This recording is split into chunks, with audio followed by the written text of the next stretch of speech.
Hey, what's up, guys? Welcome to the channel. UFC 266 is only a little over a week away. It's not this Saturday, but it's next Saturday. And this fight card is just crazy stacked from top to bottom. I'm so excited for this card. I'm going to be doing a bunch of prediction videos for UFC 266. So I figured I would start a little bit early. This is going to be my full breakdown and prediction of Marlon Moraes versus Merab Dvalishvili, and this is an amazing bantamweight fight. I think it's going to be the main event of the prelims, and I just cannot wait for this fight. It's super relevant for the bantamweight division, as well as super important for both guys. Marlon Moraes is in a must-win situation, and Merab, this is a massive jump up in competition. He's currently ranked number 11.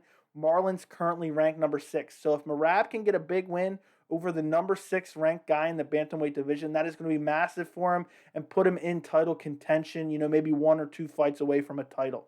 So let's talk about Merab first. He's the younger fighter. He's 30 years old. Marlon Moraes is 33 years old. Merab has a slight reach advantage, but it's not, anything really notable. And Merab comes into this fight and he is a heavy pressure style guy. He likes to pressure you, push you up against the cage, dirty box, and knees to the legs, just grind you out. That is just his style. He has 8 fights in the UFC. 6 of his wins are by decision, and he's on a 6-fight win streak. He came into the UFC and he lost 2 fights straight. He lost to Frankie Saenz and then Ricky Simone. And usually when I do these prediction videos and I talk about their resumes, I talk about their losses because I feel like you can learn a lot from their losses.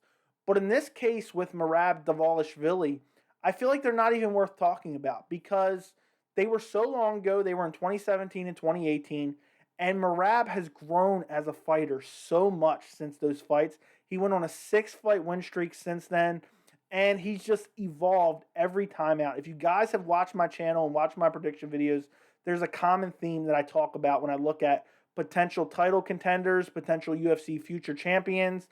It's every time you come out to a fight, if you look improved, if you evolved your skill set. And Merab has done that time and time again. Every time he looks a little bit more polished on the feet. He looks a little bit better with his wrestling and his grappling. He just improves every time out. And even though right now he does not have the best names on his resume, he has a decent win streak, and now he's getting that much needed jump up in competition to fight Marlon Moraes, who's number 6 in the division. His last win was against Cody Stamann in May of this year, and that was a great win, and it was typical Merab style. He was able to push Cody Stamann up against the fence, grind him out, take him down, beat him up, and eventually win a unanimous decision. Before that, he fought John Dodson in August of 2020. Similar story in that fight. Pushed John Dodson up against the cage, dirty box and knees to the legs. Typical Merab style, grind him out.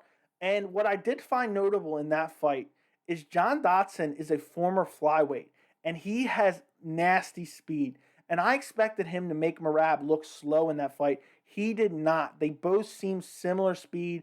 John Dodson had a slight advantage, but it's just crazy to see Merab against John Dodson, and he doesn't even look slow. And in that fight, he was able to land decently on the feet against John Dodson. And I think that's a combination of things, but I think the main factor was that Merab's wrestling and grappling ability kind of freezes the hands of other guys. We've seen it many of times. Khabib Nurmagomedov versus Conor McGregor is a great example. There's nobody out there that's going to say that Khabib Nurmagomedov is a better striker than Conor. But because of the takedown, the grappling, Conor was worried, gets dropped by a right hand. Similar thing in the John Dodson versus Merab fight is John Dodson was so worried about the grappling and wrestling of Merab that he got lit up on the feet a little bit. I mean, it's not as crazy as as it sounds, but he's able to land, and I'm curious if that happens in this fight as well. But he has some decent names. John Dodson is a decent name on the resume. Cody Stamann is a decent name on the resume. And now he's looking to add Marlon Moraes. Can he do that?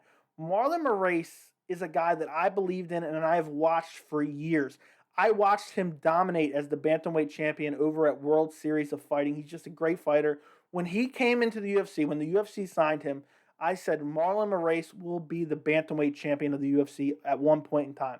I don't necessarily believe that anymore, but at the time I did, and he was this close to becoming the UFC bantamweight division. Marlon's in a tough spot, though, right now. He's on a 2-fight losing streak. His last 2 fights were against Rob Font, and then before that, Corey Sandhagen. And he was stopped in both those fights. He was knocked out in both those fights.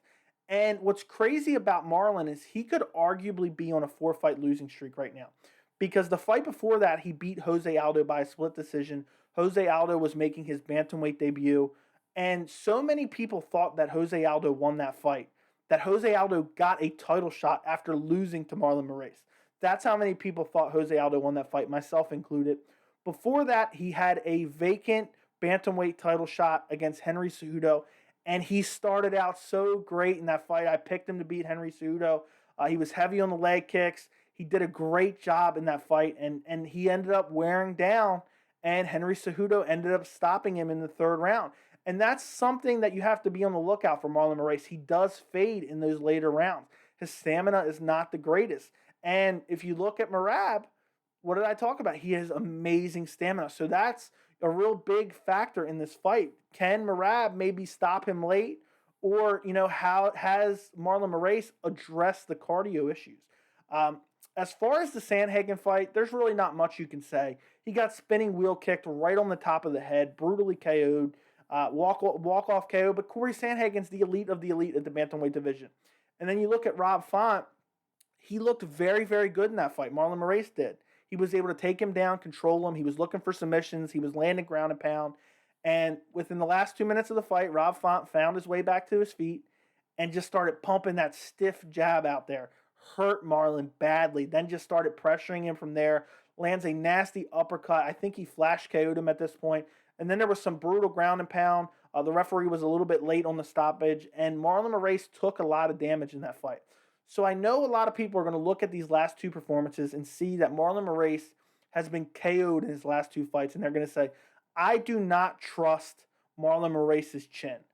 But I don't know if that's going to be a huge factor in this fight. I don't know if he's as chinny as people are going to make him out to be. He's fighting absolute killers, getting caught with a wheel kick to the head with the heel.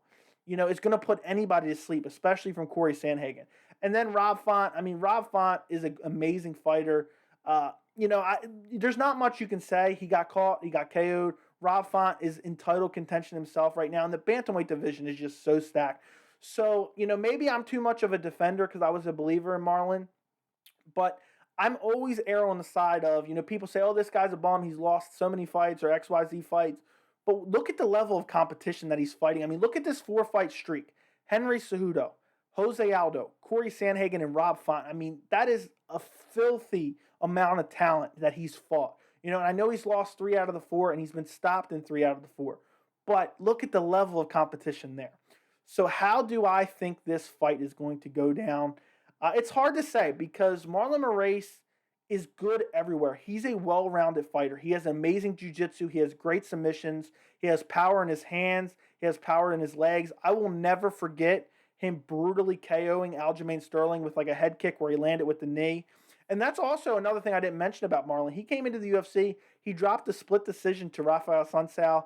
Then he beats John Dodson by split decision. Then he goes out there, brutally KOs Aljamain Sterling. Then he goes out there and KOs Jimmy Rivera, one of the top guys in the bantamweight division and one of the most durable, toughest guys in the division. I was shocked to see Jimmy Rivera get finished.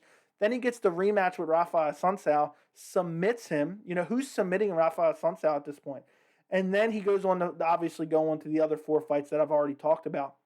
But Marlon looked like an absolute killer up until he lost to Henry Cejudo. So I really think this fight depends on a lot of factors. How is Marlon's gas tank? Has he addressed the gas tank issues? Merab, we know, he's shown time and time again throughout his UFC career, he has an amazing gas tank. But are his skills up to par with Marlon Moraes' skills? So I am going to go with Marlon Moraes by decision. And that might shock a lot of you guys because I feel like most people, based off the information I said, is either Marlon by stoppage or maybe Merab by decision. But I just think that the way the fight's going to play out, I think Marlon Moraes has the better striking. I think he's more lethal with the legs. He's more lethal with the hands. I think he has the better submissions. And I think Merab is going to fight a typical Merab fight. He's going to come out there, try to push Marlon Moraes up against the cage, wear him out, wrestle him. But I think Marlon's good enough to stuff the early takedowns, maybe even get a submission early. I think that's very, very possible. Also, I really do believe that he could get a stoppage as well because Merab sometimes does walk into stuff. He gets a little sloppy in his entries for takedowns and clinches, and he could get caught. And Marlon Moraes throws fire in everything that he throws. But really, I think the fight's going to be super competitive in the first and second round. I think Marlon Moraes is going to be able to win the first and second round. I think he's going to be able to avoid the clinch. I think he's going to be able to avoid the takedowns. I think he's going to beat up Merab on the feet. And I think the third round's going to come around. I think Marlon's going to be tired, worn down from winning the first two rounds. And I think Merab's going to come on strong in the third round. So I really think that Marlon Moraes is going to win the fight by decision 29-28. I think he's going to win the first two rounds, lose the third round. But, I really believe also that Marlon has the ability to stop him. I don't believe that he's done yet. A lot of people are writing him off. 2 stoppage losses in a row. A lot of people are just saying, Marlon's done. He's washed. He's chinny. I think he still has the skill set, and I think he will keep Merab, at bay. He will be the gatekeeper for the bantamweight division, which is so stacked, and I think he'll be able to win this fight. I'm not ready to write Marlon Moraes off yet, but if Merab can pull it off, let's say Merab goes out there and puts on a typical performance, and he pushes Marlon Moraes up against the cage, he takes him down, he grapples him, he tires him out. I mean, come the second or third round, the late second round, third round, Marlon's going to be exhausted for the style of fight that Merab pushes. I mean, he pushes the pace in every single fight. So it could turn out to be an ugly fight, and this prediction could be way off. But I'm actually fairly confident in Marlon Moraes, and I don't think he's going to get stopped. I don't think the chin's going to be a factor. I just don't think Merab has the power to put Marlon Moraes away. Look at the killers that are stopping Marlon. And Merab has yet to finish a fight within the UFC. He's won nothing but decisions. And I don't think, if he can't KO way lesser competition, I don't think he's going to be able to KO Marlon at all. But I think this should be a very fun and important bantamweight fight. I think it's very meaningful in the division, and I absolutely cannot wait for this fight. Let me know what your guys' prediction is in the comments. I'm very curious. So comment that down below. Don't forget to like the video. Thank you so much for watching, and I'll see you in the next video.